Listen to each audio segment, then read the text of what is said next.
While you were satisfying, somebody satisfying on Wall Street just made $800 million off your misery. The North American Energy Security Pact didn't just collapse, it was detonated. And both sides are lying to you about why. Donald Trump says he was protecting America.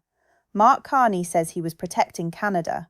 But if you follow the money, and I mean really follow it, you will find that the only people protected were the ones who knew this was coming before you did. Subscribe now because what I am about to show you, no one else will. Let me be honest with you about something. The $865 billion North American Energy Security Pact was never a friendship agreement. It was a marriage of desperation. And like most desperate marriages, both sides were already planning their exit before the ink was dry. To understand why everything just fell apart, you need to understand what this deal actually was. Not the version politicians sold you, the real version, the ugly version. Back in 2023, the United States had a problem. American refineries along the Gulf Coast were built decades ago to process heavy, sour crude oil. That is a specific type of oil that is thick, dense, and full of sulfur. You cannot just pour any oil into these refineries and expect gasoline to come out the other end. It does not work that way. It is like putting diesel in a gasoline engine. The machine breaks, and the single largest source of heavy crude on the planet that is accessible to the United States is Canada, specifically the oil sands of Alberta. At the same time, Canada had its own problem. 80% of Canadian oil exports went to one customer. One, the United States. In any business, when you have only one buyer, that buyer owns you. They set the price, they set the terms, and you smile and say thank you. So both sides came to the table. The United States needed the oil. Canada needed the market. And they built this massive framework, $865 billion in guaranteed purchases, pricing mechanisms, infrastructure commitments, and energy sharing agreements. The politicians called it a fortress. They called it North American energy independence. They called it the future. But here is what they did not tell you. Buried in the architecture of this deal were two competing strategies. The American side designed it to lock Canada in as a permanent discount supplier. They wanted Canadian oil flowing south at below market rates forever. Meanwhile, the Canadian side, and this is where Mark Carney's fingerprints show up long before he became Prime Minister, built in escape hatches, legal clauses, sovereignty triggers, mechanisms that would allow Canada to walk away under very specific conditions. Both sides were planning to betray the other. Both sides were smiling at the press conferences while sharpening knives behind their backs. This was never a partnership. It was a countdown, and the clock just hit zero. But if you think this is simply about oil, you are not paying attention, because what happened next reveals something far more dangerous than a broken trade deal. 12 hours ago, the Trump administration did something that will be studied in textbooks for the next 50 years. They sent an ultimatum to Ottawa, and I have seen the leaked framework. Let me walk you through exactly what they demanded, because the details matter. Demand number 1. Canada must sell crude oil to the United States at 20% below the global spot price. Not temporarily, not as a short-term emergency measure, permanently. They wanted a locked-in discount written into the agreement with no expiration date. That is not negotiation. That is colonization with a contract. Demand number 2. All Canadian hydroelectric exports to the northeastern United States must be frozen at current rates for the next 15 years regardless of market fluctuations. Think about what that means. If global energy prices double, Canada still has to sell electricity to New York and New England at today's price. Canada absorbs the loss. America pockets the savings. Demand number 3. If Canada refuses either of the above, the United States will impose a 100% tariff on Canadian electric vehicles and aluminum effective immediately. No phase-in period, no negotiation window. Overnight. Now here is what most commentators are getting wrong. They are calling this stupid. They are calling it reckless. They are laughing at Trump. But I am not laughing. Because there was logic behind this move. Twisted logic. But logic nonetheless. Trump's team looked at the data, and they saw 3 things. First, Canada had never said no to the United States on energy. not once in 70 years. The historical precedent was total compliance.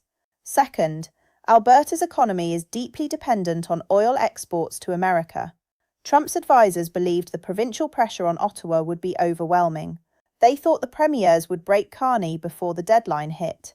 Third, and this is the part nobody is talking about, Trump is facing a domestic inflation crisis. Gas prices are climbing. Heating costs are surging. His approval ratings are sinking. He needed a win. He needed to come to the American people and say, I just got you cheaper oil. I forced Canada to give us a discount. I am the deal maker. So it was not insanity. It was a calculated gamble built on a fundamentally flawed assumption. The assumption that Canada in 2026 is the same Canada that existed in 2005, that Canada had no alternatives, that Canada had no leverage, that Canada would fold because Canada always folds. But they made one catastrophic miscalculation. They underestimated the man sitting in the Prime Minister's office. They looked at Mark Carney and saw an economist, a bureaucrat, a numbers guy. What they did not see was the most dangerous thing a leader can be, a man with a plan, and the patience to execute it. And that plan had been in motion for longer than anyone in Washington realized. Let me tell you something about Mark Carney that the American media refuses to acknowledge. This man did not wake up yesterday and decide to stand up to the United States. He has been preparing for this moment for years. Quietly, methodically. While Trump was posting on social media at 3 a.m, Carney was restructuring the entire Canadian energy export infrastructure. And nobody in Washington noticed. Start with the pipelines. The Trans Mountain expansion, which everyone dismissed as a political headache, was Carney's escape route to the Pacific. That pipeline gives Canada direct access to Asian markets. Tankers can load on the coast of British Columbia and reach Japan in 12 days, South Korea in 14, India in 21. While American politicians were mocking Canadian infrastructure delays, Carney was quietly completing the single most important piece of strategic architecture in Canadian history. Then look at the trade agreements. In the last 18 months alone, Canada has signed energy supply frameworks with Japan, Germany, India, and the United Kingdom. These are not vague memorandums of understanding. These are binding contracts with volume commitments and price floors. Carney did not just find new customers, he locked them in. So when Trump's ultimatum landed on his desk at midnight, Carney did not panic. He did not convene an emergency cabinet session. According to sources inside Ottawa, he read the document, set it down, and said 5 words. Let the deadline pass, call Tokyo. That is ice in the veins. That is a man who had already done the math years before the test arrived. But here is where I need to diverge from the cheerleading narrative. Because what Carney did was brilliant.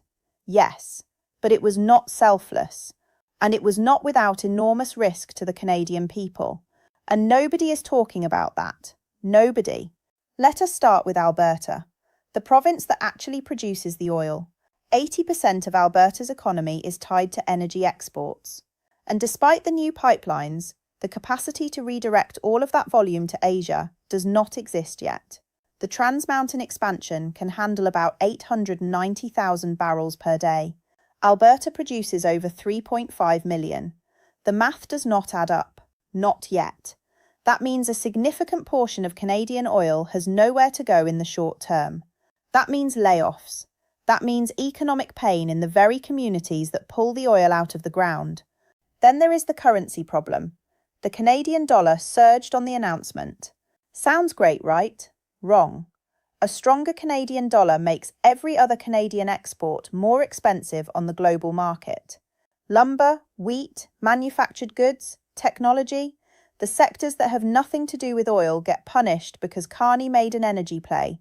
The factory worker in Ontario did not sign up for this trade war, but that factory worker is about to feel it. And here is the part that should genuinely concern you. The sovereignty snapback clause. Page 400 of the original agreement. Carney's team inserted this provision months before the deal was even signed. It states that if the United States imposes arbitrary or punitive trade measures, Canada reserves the right to suspend all energy pricing guarantees with zero notice. Trump's team either did not read it or did not believe Canada would ever invoke it. When Trump threatened those electric vehicle tariffs, he pulled the trigger on the very mechanism Carney had designed to destroy the deal. Think about what that means. Carney built a self-destruct button into an agreement with his closest ally. He sat across the table from American negotiators, shook their hands, smiled for the cameras, and the entire time he had a trap embedded in the fine print. Is that the behavior of a trustworthy partner? Or is that the behavior of someone who was always planning to leave? Trump was reckless, absolutely. But Carney was calculating, and I am not sure which one should scare you more, because recklessness you can see coming. Calculation, by design, you cannot. And what neither leader is telling you is who actually benefits from this chaos. That answer is coming, and it is not who you think. Right now, while Trump and Carney are playing their chess match, real people on both sides of the border are about to get crushed. And I mean crushed. Let me show you exactly how the pain spreads because it is not abstract. It is sitting in your grocery cart, your gas tank, and your electricity bill. Start with the American side. The Gulf Coast refineries in Texas and Louisiana were engineered specifically for heavy sour crude. Canadian oil is not a preference for these facilities. It is a biological necessity. They cannot just switch to light sweet crude from the Permian Basin overnight. The chemistry does not work. Retooling a single refinery takes 18 to 24 months and costs billions. In the meantime, those refineries run at reduced capacity. Less capacity means less gasoline. Less gasoline means higher prices. You will see it at the pump within a week, not a month. A week. Then there is the electricity grid. The northeastern United States imports massive amounts of hydropower from Quebec. Hydro-Quebec has already announced it is reviewing transmission allocations. That is polite Canadian language for the discount is over. Hospitals, schools, subway systems, millions of homes from New York to Boston are about to see their energy costs spike, and winter is not over yet. Now the Canadian side, and this is what the pro-Carney media will not tell you. Alberta is bleeding. The oil sands operations employ over 140,000 people directly and support another 400,000 jobs indirectly. When your biggest customer disappears overnight, those jobs do not just continue. Production slows, contracts freeze. Small towns built entirely around extraction start to hollow out. Carney's pivot to Asia is real, but it is not ready. The infrastructure gap between what Canada can ship west today and what it was shipping south yesterday is enormous. That gap is measured in lost paychecks and shuttered businesses across Western Canada. But here is where the story gets truly dangerous. While North America bleeds from both wrists, there is a third party sitting quietly in the corner with a grin on its face. Several third parties actually. Russia. Every barrel of Canadian oil that does not reach an American refinery is a barrel that has to be replaced. And who has heavy crude available right now? Moscow. Despite sanctions, Russian oil continues to flow through shadow fleets and intermediary nations. This crisis just increased their leverage overnight. China. Beijing has been trying to secure long-term Canadian energy contracts for a decade. Carney just opened the door. Every tanker that turns west toward Asia strengthens Chinese energy security and weakens American energy independence. And OPEC. The cartel has been struggling to maintain pricing discipline. This crisis does their work for them. Reduced North American supply means higher global prices without OPEC having to cut a single barrel of their own production. Do you see the pattern? Trump wanted America first. Carney wanted Canada first. And the result is that Russia, China, and OPEC are first. The two leaders so focused on beating each other that they handed the victory to everyone else. That is not strategy. That is mutually assured stupidity. And we have not even gotten to the part that should keep you up at night. The part about who knew this was coming and positioned themselves to profit before a single headline was published. Zoom out with me for a moment because what is happening between the United States and Canada is not an isolated incident. It is a symptom of something much larger and much more terrifying. We are witnessing the death of the alliance model that kept the world stable for 80 years, and nobody is building a replacement. Since the end of World War II, the Western world operated on a simple principle. Allies trade with each other on favourable terms, they share resources, they build integrated economies, they accept short-term disadvantages because the long-term security is worth it. That model created the most prosperous period in human history, and it is now being dismantled in real time.